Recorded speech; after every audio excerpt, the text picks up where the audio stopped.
Aubika have only gone and done it again. Quest 3 accessories. Welcome ladies and gentlemen, today we are going over the Aubika head strap with battery, and this thing does not disappoint. Now, there's been a lot of controversy around the VR headset straps and what they can do and what they're not doing best. So we're going to go over this on build quality, the versatility of it, so how it works and how well it works, and then the overall conclusion at the end, and also the price at the very end. So after this whole review, you can justify whether it's actually worth that or not in the comments below. Box, okay, it's very simplistic. Yes, it does tell you about it on the back and a few specifics on the top like most standard boxes do. And then once you slide it out, it is literally just a plain box that has the headset inside. I took the liberty of already attaching it to my headset because I didn't want to go through the whole stress of doing it all. I'll let you figure that one out. So build quality, again, it's like any other Elite strap out there. It's made out of a plastic, but this one's completely different to the majority of ones on the market. So you get the battery on the back here. This is an 8,000 milliamp battery, which can give you a hell of a long time to play when it's fully charged. It also has the 180-degree bending, so if you ever need to check your surroundings, clear the lenses,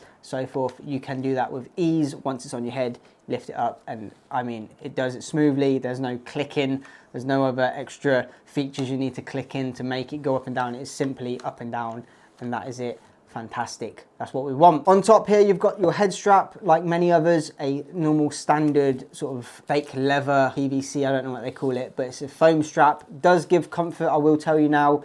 I don't even notice that's on the top of my head. There's only one thing I've noticed with this, and whether that's down to my personal preference, I tighten this quite a lot, so I do still get quite a lot of strain on the front of my face from the actual Quest itself. That might just be down to me tightening it too much. Then it also adds on to a great point about this. If you tighten it too much, unlike other Elite straps out there, it doesn't untighten. It doesn't get loose, it doesn't click back because you've tightened it too much. It will stay in the exact same spot that you left it, and that for me is a big win because I've had one before. I've tightened it, I've gone to just shuffle the headset and it's sort of untightened itself and come loose. I'm back here tightening again, and it was a whole mess around. Where this one is very durable and it stays in its dedicated zone. Obviously the cable is in the side here. It does come with a little cable clip here, which I've noticed a lot have started to do since the Quest 3's come out. Again, plugs into the USB-C port and it works fantastically. Build quality, I mean, yeah, it's plastic, but this thing, right, let's talk about why this one's a bit different. And this is coming directly from their website. This is what they have told everyone, but I'm not going to be testing this.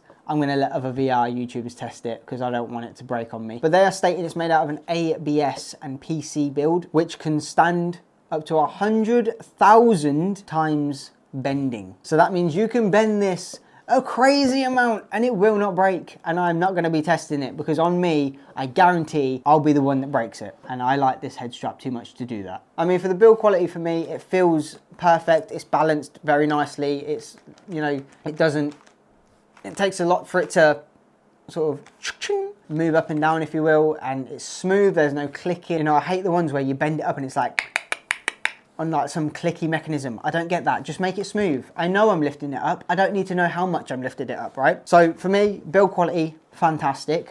Moving on to the next step, and let's go over the battery itself. Like I say, it's an 8,000 milliamp battery in here. And the best thing about the feature of this battery is not only does it give you more playtime, which a lot of VR YouTubers are finding with the Bobo VR headset. It's not charging their Quest at the same time, or it's not doing it quick enough, or it's not even doing it at all. They're finding that they're only getting an hour and a half plus an extra 30-40 minutes with a battery. This, on the other hand, the standalone headset I've been playing with, I was getting around 1 hour 50 maximum, with it being 120 hertz, high resolution, all of that jazz, and then it would die. Now with this head strap, I can almost triple the time I can play just by having the headset fully charged, the head strap fully charged, and plugged in charging while playing. Now with the Quest 2, I used to use the Bobo VR headset for that with the battery packs in the back, and I always found that if I went to record on the Quest 2 or, you know, do something on there while it was charging, you'd get severe game lag, there'd be severe screen tearing, so much stuff would happen while charging the headset, where on this, I haven't found an issue while charging this at the same time of playing, even though it's fully charged. Now when it comes down to actually charging your headset, a lot of the times all you can do is either charge this or charge the actual headset itself. With this one, it's multi-purpose. They allow you to charge with a USB-C cable at the bottom here. You can charge the battery pack and the Quest 3 simultaneously, so they are both constantly going. So say you're doing PC VR, you can plug your USB-C cable to link to the PC, and it will also charge the battery pack and the Quest at the same time. So then when you're done with PC VR, you want to go standalone, unplug it, and they are both fully charged. And because the battery pack here is 2 times faster at charging your Quest than standalone plug in a wall, it means it's constantly going. As you've got 18 watts of input and 20 watts of output, so that's a very fast charger. Obviously, as you can see on the back here, you do get this sort of silicone plastic head guard. Now that fits your head perfectly. I'm not gonna fault that at all. I haven't found that it doesn't sit nicely on my head. The only thing I notice sometimes is when you take it off and put it back on, even though you've got it in the same adjustment, you have to unscrew it, put it on, and then tighten it back up. It's not just a simple put on, take off, put on, take off, which I'm used to anyway. I'm normally undoing it to put it on my head to then tighten it up, so it's not a massive issue for me, but that might be an issue for someone else. Aubika do make a version that doesn't have the battery pack, so it is a lot cheaper, but let's go over the price of this one first. So this is the fast charging battery pack head strap, the Elite style, but obviously it allows you to move it 180 degrees up and down. This is coming in at $87.99 in US dollars, which equivalents to £69.84 in the British pound. Now the version without the battery is coming in at $35, which equivalents to £27.78 in the British pound, which for me, I would be more than happy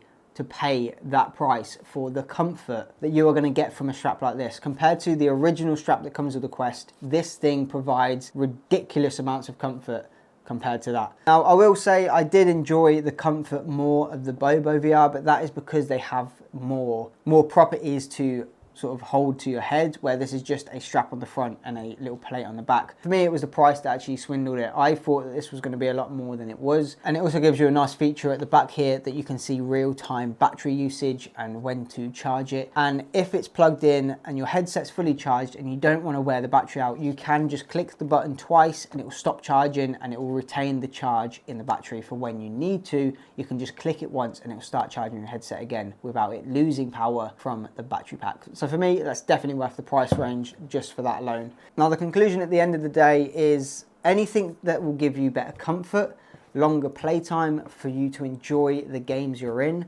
is a win. No matter the price. Now you don't want to obviously go to Meta direct because Meta are ridiculous pricing, right? There's always a third party out there that will do better, make better, and have a better price range. And for me, that's Aubika, because they've always thought ahead of the consumer and your price ranges, and they sort of take in consideration that not everyone is going to spend £600 on a headset to then pay another £300 on a head strap. They want you to be able to benefit from playing your Quest or your Pico 4 while also keeping it within budget. So I really do appreciate that they take that into account and they make them at such a reasonable price. So if you want to go check out the Aubika's website, there's a link down below for you to go check out their website and this strap and all the other stuff that they provide. I just want to say a massive thank you to Aubika for sponsoring this video. This is no way at all a biased review. This is just my honest opinion given to you as a consumer, as a player, and also someone that can give you value in, if you're looking at getting a head strap, which one's best for you. I hope I helped you decide